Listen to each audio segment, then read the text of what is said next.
नमस्कार साथियों, हिंदी स्टेनो बढ़ोत वाले चैनल में आपका हार्दिक स्वागत है। आज की डिक्टेशन रामधारी गुप्ता खंड 1 से प्रतिलेखन संख्या 9 व 10 से 100 वर्ड पर मिनट की स्पीड से होगी। तो आइए शुरू करते हैं।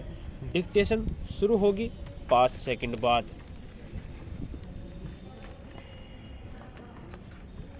सभापति महोदय, ये शब्द मेरे नहीं है बल्कि राष्ट्रपिता के हैं। जो लोग आज सरकार में बैठे हुए हैं, क्या वे अपने दिल में सोचेंगे कि यह देशद्रोह शब्द बालकों को अंग्रेजी पढ़ाने के लिए राष्ट्रपिता का कहा हुआ है?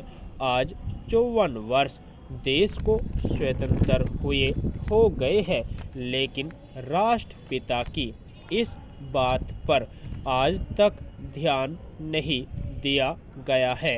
अंग्रेजी भाषा को पढ़ाना क्यों बंद नहीं किया गया और उसको दैनिक कार्यों में क्यों प्रयोग में लाया जाता है? मैं इस बात को कई बार इस सदन में कह चुका हूँ और मैंने इस विधान परिषद की नियमावली में 1 वर्ष पहले एक संशोधन भी रखा था, लेकिन मेरा दुर्भाग्य है कि वह संशोधन वर्ष भर से इस सदन में प्रस्तुत नहीं हो सका।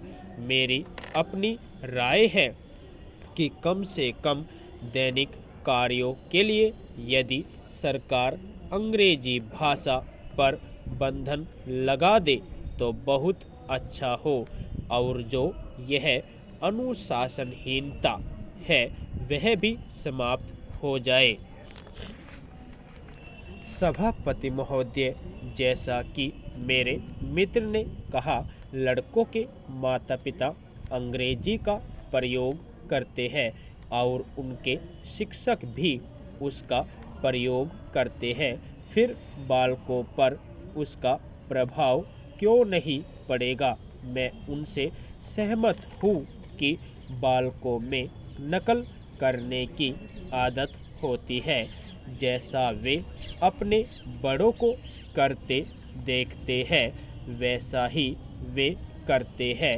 अगर हम कोई बुरा काम करेंगे तो उसका प्रभाव बालकों पर अवश्य पड़ेगा। आप देखेंगे कि जिस मनोवृत्ति के माता पिता और शिक्षक होते हैं उसी प्रकार के बालक भी होते हैं। हम दूसरों को तो परामर्श दे देते हैं, लेकिन स्वयं उस पर अनुपालन नहीं करते। इसके साथ ही साथ हमको शिक्षा प्रणाली की ओर भी ध्यान देना है। शिक्षा के जिन तरीकों को आजकल अपनाया जा रहा है वे वास्तव में लाभकारी नहीं है। सरकार की ओर से इस प्रकार का आदेश होना चाहिए कि 14 वर्ष तक बालकों को अपनी मातृभाषा में ही शिक्षा दी जाएगी और दैनिक कार्यों में भी अंग्रेजी का प्रयोग नहीं होगा। इस प्रस्ताव में अनेक महत्वपूर्ण बातों की ओर ध्यान दिलाया गया है।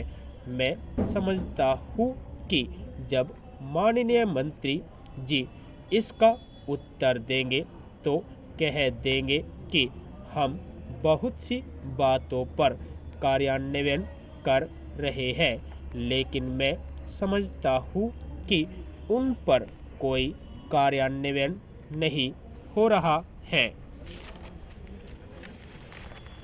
सभापति महोदय, आज हमारे देश में जो ऊपर से लेकर नीचे तक शिक्षा दी जा रही है उसमें व्यवस्था ही एक कारण है, जिसकी वजह से शिक्षा का स्तर गिरता जा रहा है।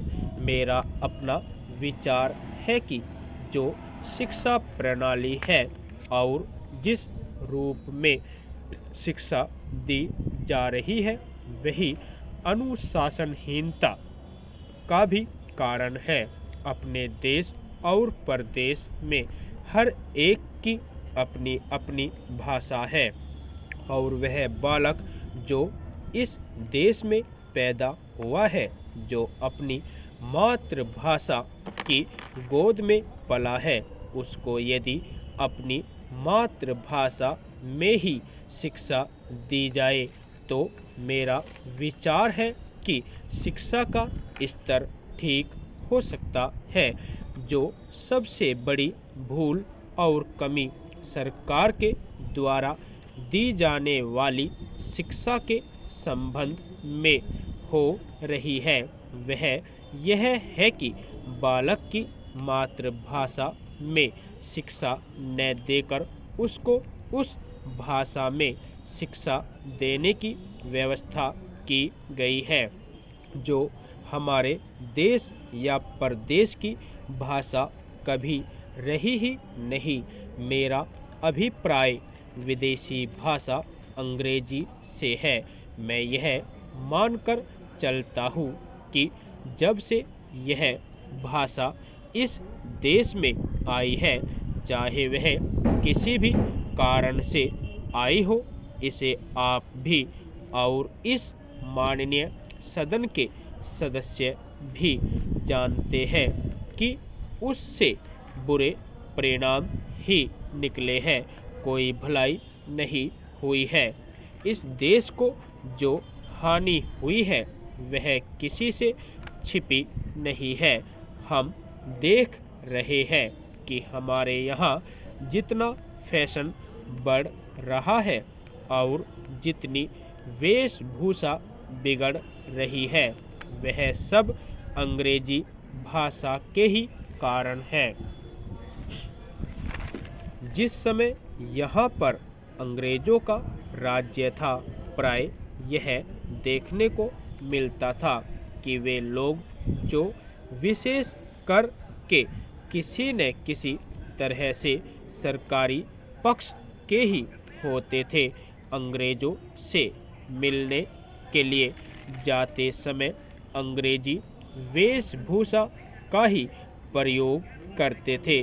परंतु यह इस प्रदेश और इस देश का दुर्भाग्य है कि अंग्रेजों का राज्य समाप्त हो जाने के बाद भी लोग उनकी वेशभूषा को पहनते चले जा रहे हैं।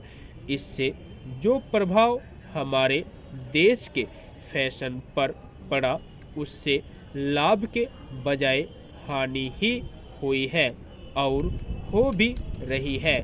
मेरा ऐसा विचार है कि अंग्रेजी वेशभूषा से इस देश को बहुत हानि हुई है। भारत की गौरवपूर्ण सभ्यता और संस्कृति के संरक्षण पर पर्याप्त ध्यान देने की आवश्यकता है।